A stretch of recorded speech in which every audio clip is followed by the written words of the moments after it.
नमस्कार, वंदे मातरम। कैसे हैं आप सभी? आई होप आप सभी अच्छे होंगे। अगर आप भी केवल कक्षा 10 पास हैं और इंडिया पोस्ट ऑफिस भारतीय डाक विभाग की तरफ से आई हुई ग्रामीण डाक सेवक जेडीएस के पदों पर ऑनलाइन आवेदन करने वाले हैं तो आज की वीडियो आपके लिए बहुत ज़्यादा इम्पोर्टेंट रहने वाली है।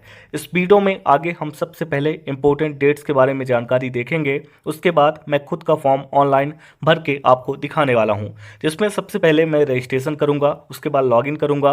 देन लॉगिन करने के बाद कंप्लीट एप्लीकेशन फॉर्म को फिलअप करूंगा, जिसमें हमें बेसिक डिटेल ऐड करनी होगी, डॉक्यूमेंट अपलोड करने होंगे, पोस्ट प्रेफरेंस देना होगा, साथ ही साथ एप्लीकेशन फी का पेमेंट और लास्ट में प्रिंट आउट भी लेना होगा। डेट्स आप लोग यहाँ पर देख सकते हैं। न्यू वैकेंसी आ चुकी है। इंपॉर्टेंट डेट यहाँ पर देखिए, स्टार्टिंग डेट बताई गई है 31/8/2026, यानी कि रजिस्ट्रेशन जो आप लोग कर पाएंगे वो 31 अगस्त 2026 से शुरू हो जाएंगे।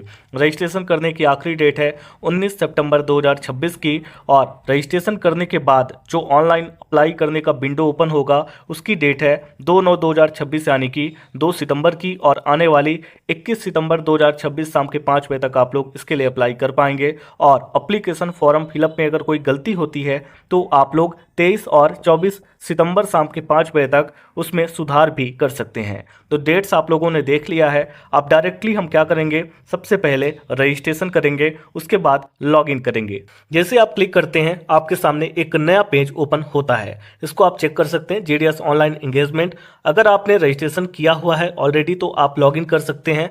हम एकदम स्टार्ट से देखने वाले हैं। सबसे पहले यहाँ पे देखिए न्यू कैंडिडेट रजिस्ट्रेशन का ऑप्शन है, आपको इस पे एक बार क्लिक करना है। रजिस्ट्रेशन करने के लिए 2 स्टेप हैं। पहला तो कॉन्टैक्ट डिटेल, जहाँ पे आप अपना मोबाइल नंबर ऐड करेंगे, और उसके बाद आपको अपनी ईमेल आईडी डालना होगा। दोनों को वेरीफाई करना होगा ओटीपी के थ्रू।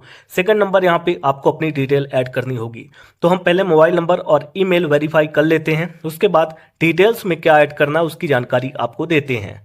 तो अभी यहाँ पर आप चेक कर सकते हैं, मोबाइल नंबर वेरीफाइड सक्सेसफुली आ चुका है और ईमेल एड्रेस वेरीफाइड सक्सेसफुली।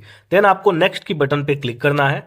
जैसे आप नेक्स्ट की बटन पे क्लिक करते हैं आप आ जाते हैं डिटेल वाले सेक्शन में। यहाँ पे अप्लीकेंट्स नेम ऐड करना है, डेट ऑफ बर्थ ऐड करना है, अपना जेंडर यहाँ से सेलेक्ट करना है, यहाँ पे फादर या फिर गार्डियन नेम ऐड करना है, मदर्स नेम ऐड करना है, और अपनी एक यहाँ पे आपको कैटेगरी भी सेलेक्ट करनी होगी। यहाँ पे आपको कंप्लीट रजिस्ट्रेशन का ऑप्शन मिलेगा, आपको क्लिक करना होगा। हम पहले अपनी बेसिक डिटेल ऐड करते हैं, उसके बाद क्लिक करके आपको दिखाते हैं। डिटेल फिलअप कर चुका हूं। अभी हम यहाँ पे कंप्लीट रजिस्ट्रेशन की बटन पे क्लिक करेंगे। जैसे हमने कंप्लीट रजिस्ट्रेशन की बटन पे क्लिक किया, एक पॉपअप आ चुका है, एक मैसेज आ चुका है रजिस्ट्रेशन सक्सेसफुल का।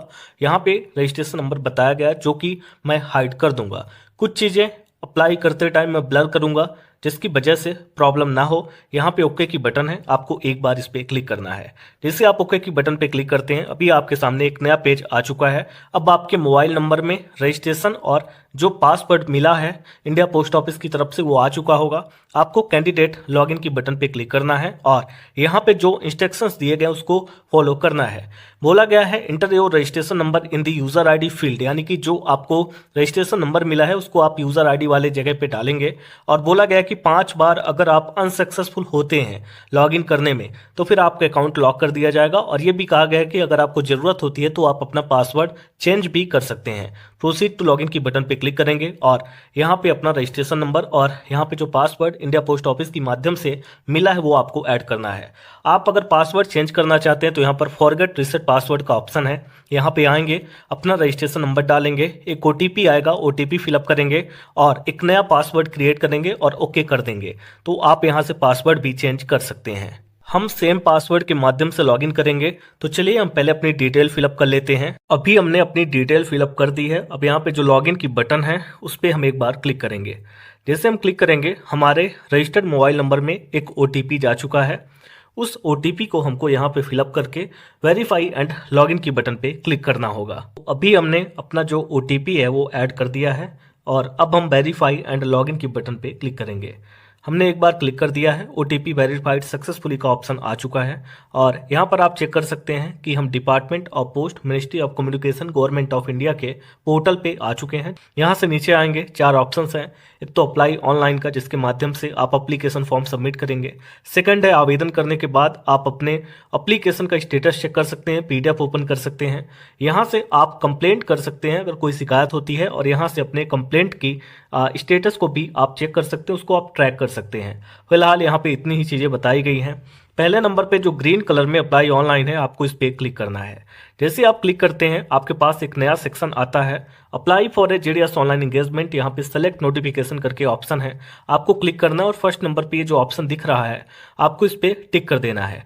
जैसे आप क्लिक करते हैं आपके पास एक नया सेक्शन आ जाता है। यहाँ पर आपको बताया गया है कि जो आपकी पर्सनल डिटेल है वो इन प्रोग्रेस है, यानी आपको फिलअप करना है। अगला जो स्टेप होगा एजुकेशन डिटेल फिलअप करने का होगा। इसके बाद आप पोस्ट प्रेफरेंस देंगे। ये पॉइंट, ये सेक्शन बहुत इंपॉर्टेंट है। और आखिरी में आपको फोटो और सिग्नेचर अपलोड करना होगा। तो यहाँ पे पर्सनल डिटेल में क्या क्या ऐड करना है, देखिए काफ़ी सारी चीज़ें आप लोग ऑलरेडी ऐड कर चुके हैं जब आपने रजिस्ट्रेशन किया था। ठीक है, कुछ चीज़ें हम हाइड करेंगे, ब्लर करेंगे, इस बात का ध्यान रखिएगा। यहाँ पे नेम है, देन फादर नेम है, मदर्स नेम है, डेट ऑफ बर्थ है, जेंडर है, फ़ोन नंबर है, इसके बाद ईमेल एड्रेस है और कैटेगरी है। इतनी चीज़ आप लोग पहले ही सिलेक्ट कर चुके हैं। मान के चलते हैं कि आपने रजिस्ट्रेशन करने में कोई गलती की है, आप अपडेट करना चाहते हैं, तो click here to update the registration detail पे क्लिक करके आप अपनी रजिस्ट्रेशन की डिटेल अपडेट कर सकते हैं। बाकी अगर अपडेट नहीं करना चाहते हैं तो फिर आगे बढ़ते हैं। अदर डिटेल में आपको अपना मैरिटल स्टेटस सेलेक्ट करना होगा, जहाँ पे सिंगल, मैरिड, विडो से लेकर के सभी ऑप्शंस हैं। यहाँ पे स्टेटस सेलेक्ट करने के बाद PWBD यानी पर्सन विथ बेंचमार्क डिसेबल, यानी कि कहीं आप फिजिकल हैंडीकैप कैटेगरी से तो नहीं आते, यस और नो में आपको आंसर करना है। इसके बाद एम्प्लॉयमेंट की डिटेल है, क्या आप कोई काम कर रहे हैं अभी, यस और नो में आंसर करेंगे। इसके बाद एड्रेस की डिटेल आपको फिलअप करनी है, जहाँ पे प्रेजेंट एड्रेस यानी कि अभी का करंट एड्रेस और यहाँ पे परमानेंट एड्रेस अगर सेम है तो आपको ये जो बॉक्स दिख रहा है इसको चेक करना होगा। एड्रेस में आपको एड्रेस देना है, पिन कोड ऐड करना है, सिटी का नाम देना है, स्टेट यहाँ पर देना है और डिस्ट्रिक्ट यहाँ पे आपको देना है। चलिए हम डिटेल्स को ऐड करते हैं। कंप्लीट एड्रेस फिलअप करने के बाद यहाँ पे ऑप्शन आ चुका है सेव एंड नेक्स्ट का, आपको इस पर एक बार क्लिक करना है। जिसे आप क्लिक करते हैं यहाँ पे बोला जाता है कि पर्सनल डिटेल सेव्ड सक्सेसफुली। जो सेकंड वाला ऑप्शन है वो इन प्रोग्रेस है एजुकेशन डिटेल का। अब यहाँ पे 10th क्लास की डिटेल को ऐड करना है। कुछ बातों का आपको ध्यान रखना है, एक भी नंबर आपके सब्जेक्ट के ऊपर नीचे नहीं होने चाहिए। पहला जो ऑप्शन है सेलेक्ट SSC स्टडी सर्कल, यानी कि आपने कौन से राज्य से अपना 10th कंप्लीट किया है। तो जिस भी राज्य से, जिस भी स्टेट से आपने अपना 10th कंप्लीट किया, आपको उसका यहाँ पे नाम ऐड करना है। अगला है ईयर ऑफ पासिंग, यानी किस साल में आपने पास किया, आपको वो भी डिटेल यहाँ पर ऐड करनी है। इसके बाद यहाँ पे ऑप्शन मिलेगा सेलेक्ट द बोर्ड, बहुत इंपॉर्टेंट है। जैसे ही आप किसी भी बोर्ड को सेलेक्ट करते हैं, ठीक है, यहाँ पे कई सारे बोर्ड हैं, तो आप बोर्ड को एक बार सेलेक्ट करेंगे। जैसे आप बोर्ड को सेलेक्ट करते हैं, एक एक सब्जेक्ट की डिटेल फिलअप करने के लिए आपसे बोला जाएगा। एग्जाम्पल के लिए हमने जैसे ही अपना बोर्ड सेलेक्ट किया, यहाँ पे सभी सब्जेक्ट की डिटेल आ चुकी है। यहाँ पर SSC मेमो नंबर है, जहाँ पर आपको अपना बेसिकली रोल नंबर ऐड करना होगा, ठीक है, यहाँ पर आप ऐड कर देंगे। और इसके बाद एक एक सब्जेक्ट की डिटेल यहाँ पर आपको देनी है। जैसे एग्जांपल के लिए 1-2 सब्जेक्ट यहाँ पे सिलेक्टेड हैं, बाकी सब्जेक्ट यहाँ पे सिलेक्टेड नहीं है, तो आपको चूज सब्जेक्ट की बटन पे क्लिक करके जो भी 10th के में आपका सब्जेक्ट रहा हो वो आपको सेलेक्ट करना है। और यहाँ पे 100 में से कितने नंबर आपको प्राप्त हुए पर सब्जेक्ट में, उसकी डिटेल फिलअप करनी है। यहाँ से नीचे आएंगे तो CGPA स्कोर इफ अप्लीकेबल कहा गया है कि if CGPA is not allotted by your board leave it blank, यानी खाली छोड़ दीजिए। बाकी कहा गया है कि have you study any additional language other than the one mentioned above, तो आप यस कर सकते हैं। अगर आपने कोई और सब्जेक्ट की पढ़ाई की हो तो आप यस कर सकते हैं, वरना आप सभी डिटेल फिलअप करके सेव एंड नेक्स्ट की बटन पे क्लिक करेंगे। हम अपनी पहले डिटेल ऐड करते हैं, उसके बाद आगे बढ़ते हैं। अभी हमने अपनी कंप्लीट डिटेल ऐड कर दी है, एक एक सब्जेक्ट का नंबर ऐड कर दिया है। अब हम सेव एंड नेक्स्ट की बटन पे क्लिक करेंगे। सेव एंड नेक्स्ट की बटन पे क्लिक करते ही एजुकेशन डिटेल सेव्ड सक्सेसफुली का ऑप्शन आ चुका है। अब यहाँ पे आपको पोस्ट प्रेफरेंस देने के लिए बोला जा रहा है, क्योंकि हमारी 2 डिटेल ओके हो चुकी है, एक तो पर्सनल डिटेल और एक एजुकेशन की डिटेल। पोस्ट प्रेफरेंस अच्छे से देते हैं, क्योंकि यहाँ पे जो गलतियाँ आप करते हैं उसकी वजह से आप लाखों कैंडिडेट से पीछे हो जाते हैं, और थोड़ा सा अगर ट्रिक या फिर यूँ कहें कि दिमाग लगाते हैं तो आप लाखों कैंडिडेट से आगे निकल जाएंगे। पहला काम करना है आपको सेलेक्ट सर्कल, यानी एक राज्य सेलेक्ट करना है जहां से आप आवेदन करना चाहते हैं। ध्यान रखिएगा कि अगर आपके 10th में कम % है तो आप किसी एक ऐसे राज्य को सेलेक्ट करें जहां पर बहुत ज़्यादा नंबर ऑफ वैकेंसी आपको देखने को मिल रही है और वहां की लोकल भाषा आपको आती है, ठीक है। दूसरा काम करेंगे कि उस राज्य में आपको देखना है कि उस राज्य के किस जिले में सबसे ज़्यादा नंबर ऑफ वैकेंसी हैं, तो आपको वही जिला सेलेक्ट करना है। ठीक है, मैं एग्जांपल के लिए फॉर्म अप्लाई कर रहा हूँ, आप थोड़ा सा रिसर्च कर लीजिएगा, नंबर ऑफ वैकेंसी चेक कर लीजिएगा और ध्यान रखिएगा कि वहाँ की लोकल भाषा आपको आती हो।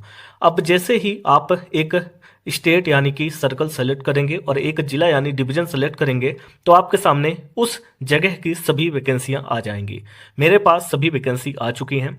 पोस्ट प्रेफरेंस देना यानी कि एक एक नंबरिंग करना, आप पहले नंबर पे कौन सी पोस्ट, कौन से पोस्ट ऑफिस और कौन सी कैटेगरी से अप्लाई करना चाहते हैं वो डिटेल आपके सामने आ जाएंगी। सेलेक्ट का बटन रहेगा, आपको बस ऐसे एक नंबर दो नंबर करके नंबरिंग करना होगा, यही है पोस्ट प्रेफरेंस। बस आप देख के करेंगे कि आप कौन सी पोस्ट के लिए अप्लाई कर रहे हैं, पोस्ट नेम उसका बेसिक पे क्या है वो आ जाएगा। ठीक है, और कौन सी पोस्ट ऑफिस है और कौन सी जो वैकेंसी है वो भी आपके सामने शो करेगी। तो आप यहाँ पर देख लीजिए, मैं पोस्ट प्रेफरेंस कर देता हूँ। तो अभी हमने पोस्ट प्रेफरेंस कर दिया है। आपको एक बात का ध्यान रखना है, अपनी कैटेगरी के साथ दूसरी कैटेगरी की वैकेंसी के लिए भी आपको पोस्ट प्रेफरेंस देना है और जितने ऑप्शन आपको दिख रहे हैं पोस्ट प्रेफरेंस के लिए आपको सभी को सेलेक्ट करना है, एक दो में दे के आपको बस नहीं कर देना है। ठीक है, और कोई भी गलती करते हैं तो अभी आपके पास सुधार का मौका आगे मिलेगा।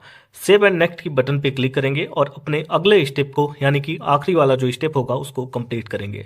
देखिए 3 स्टेप हमारे कंप्लीट हो चुके हैं। पर्सनल डिटेल ऐड कर दिया, एजुकेशन की डिटेल, पोस्ट प्रेफरेंस हो गया। अब हमको एक फोटो और सिग्नेचर अपलोड करना है। यहाँ पे ऑप्शंस आपके पास हैं, ये आप अपलोड करेंगे और इसके बाद यहाँ पे डिक्लेरेशन मिल रहा है, आपको बताते हैं कि डिक्लेरेशन में आप क्या क्या ओके कर रहे हैं। तो अभी हमने फोटो सिग्नेचर अपलोड कर दिया है। अब डिक्लेरेशन में आप क्या क्या ओके कर रहे हैं देखिए। I am able to ride bicycle, scooter, motorcycle for performing my duty as a GDS BPM ABPM डाक सेवक, यानी आप कह रहे हैं कि आप जो तीनों पोस्ट है एबीपीएम बीपीएम और डाक सेवक की, उसमें जो आपका काम रहेगा ड्यूटी, उसके दौरान आप साइकिल चला सकते हैं, स्कूटर मोटरसाइकिल चला सकते हैं। सेकंड नंबर आप कह रहे हैं कि I declare that I have not done any duplicate registration with another email और mobile number and I understand that my candidature will be disqualified for all purpose if found as duplicate registration, यानी कि आप ये clear कर रहे हैं कि आपने किसी और ईमेल या फिर मोबाइल नंबर के माध्यम से डुप्लीकेट रजिस्ट्रेशन नहीं किया है और अगर किसी भी स्टेप पर भर्ती प्रक्रिया के दौरान या फिर सिलेक्शन के बाद ड्यूटी में होते हुए अगर आप पाए जाते हैं कि आपने कोई भी गलती करी है तो आप डिस्क्वालीफाई हो जाएंगे या फिर आपका जो कैंडिडेचर है वो रिजेक्ट हो जाएगा, इस बात का ध्यान रखिएगा। थर्ड नंबर है I hereby undertake that I am computer literate and will be able to use smartphone, laptop, handheld device supplied by the department from the first day of engagement, यानी कि आप ये clear करते हैं कि आपको computer के बारे में जानकारी है, आप कंप्यूटर चलाना जानते हैं और ड्यूटी के पहले ही दिन से आप स्मार्टफोन हो, लैपटॉप हो, हैंड हेल्ड डिवाइस हो, आप चला सकते हैं बिना किसी प्रॉब्लम के। फोर्थ नंबर आपको TRCA के बारे में और अलाउंसेस के बारे में बताया गया है, कितना आपको मिलेगा, इससे आप जो है तो वाकिफ़ है, इसकी जानकारी आपको है। ठीक है, और भी कुछ चीज़ें यहाँ पर बताई गई हैं। एक और ऑप्शन आपको दिखा देते हैं और यहाँ पे आप चेक कर लीजिएगा, डॉक्यूमेंट से जुड़ी हुई जानकारी आपको दी गई है। और 11th नंबर यानी कि आखिरी जो पॉइंट है, कहा गया कि I hereby give my consent for verification of my class X, यानी कि 10th secondary level examination marksheet through API Setu, यानी कि आप इनको परमिशन दे रहे हैं कि API सेतु के माध्यम से आपके कक्षा 10 की मार्कशीट को ये वेरीफाई कर सकते हैं। यहाँ पे आपको एक बॉक्स मिल रहा है, आपको इसको चेक करना है। जब सभी पॉइंट को आप रीड करते हैं और प्रीव्यू देखने का ऑप्शन आ रहा है, यानी कि आप एक बार चेक कर लें कि आपने कोई गलती तो नहीं करी है। जब आप प्रीव्यू के बटन पे क्लिक करते हैं तो आपका जो पूरी की पूरी डिटेल वो आपके सामने आती है। पहले पर्सनल डिटेल आएगी, इसके बाद कैटेगरी और इसके बाद यहाँ पर एड्रेस की इंफॉर्मेशन आएगी जो आपने फिलअप किया है। परमानेंट एड्रेस भी सेम यहाँ पे आपको दिखेगा। एकेडमिक क्वालिफिकेशन जो आपने ऐड करी है और एक एक सब्जेक्ट और उसका नंबर जो आपने ऐड किया वो आपके सामने आएगा। देन पोस्ट प्रेफरेंस आपने जो दिया है वो भी आपके सामने आएगा और सभी डिटेल चेकआउट करने के बाद आपकी फ़ोटो और सिग्नेचर भी आपके सामने आएगी। डिक्लेरेशन जो आपने रीड किया है और सभी टर्म कंडीशन एक तरह से आपने ओके किया है वो आपके सामने आएगा और फाइनल यहाँ पे सबमिट एप्लीकेशन की एक बटन आएगी। आपको इस बटन पे एक बार क्लिक करना होगा। यहाँ पे कहा जाएगा are you sure you want to submit, यानी कि क्या आप श्योर हैं कि आप इस एप्लीकेशन फॉर्म को सबमिट करना चाहते हैं। कहा गया है कि after submission you will not be able to edit the application, please confirm, यानी कि एक बार अगर आप सबमिट कर देते हैं तो आप फॉर्म को एडिट नहीं कर पाएंगे और अगर आप यहाँ पे प्लीज़ कंफर्म यानी कि सबमिट की बटन पे क्लिक कर देते हैं तो यानी कि आपका फॉर्म सक्सेसफुली सबमिटेड हो जाएगा। तो एस सबमिट की बटन पे हम क्लिक करते हैं और क्लिक करते ही यहाँ पे हमारा एप्लीकेशन फॉर्म सबमिट हो चुका है। आप यहाँ पे चेक कर सकते हैं एप्लीकेशन सबमिटेड सक्सेसफुली लिखा हुआ आ चुका है, जहाँ पे आपको अपना एप्लीकेशन नंबर देखने को मिलेगा। अगर आप मेल कैंडिडेट हैं और you are OBC EWS category से हैं तो आप एप्लीकेशन फी पेमेंट भी करेंगे। ठीक है, यहाँ पे देख सकते हैं माई एप्लीकेशंस का ऑप्शंस है, आपको इस पे एक बार क्लिक करना है। जैसे आप क्लिक करते हैं आपके सामने registration number, cycle ID, application number, status आ जाएगा सबमिटेड का, और एक्शन में आपको डाउनलोड पीडीएफ करके एक ऑप्शन मिलेगा, इसका आप प्रिंट भी निकलवा सकते हैं। तो अभी मैं ये चीज़ें ब्लर कर दूंगा। ये पीडीएफ है जो हमने एप्लीकेशन फॉर्म सबमिट किया है, तो इसमें आप सारी जानकारी देख सकते हैं। कोई भी गलती होती है तो आपको अभी एडिट करेक्शन का मौका मिलेगा। ठीक है, आप अभी सुधार कर पाएंगे बिना किसी प्रॉब्लम के। तो यहाँ पे जानकारी को आप देख सकते हैं और एक एक जानकारी आपकी इसमें आ जाएगी। मोबाइल फ़ोन के माध्यम से आप आसानी से अप्लाई कर सकते हैं, हमने प्रोसेस आपको बता दिया है। आई होप वीडियो में दी गई जानकारी आपको आपके काम की लगी होगी। मिलते हैं ऐसे किसी और वीडियो के साथ अगले अपडेट में, तब तक के लिए आप सभी का धन्यवाद।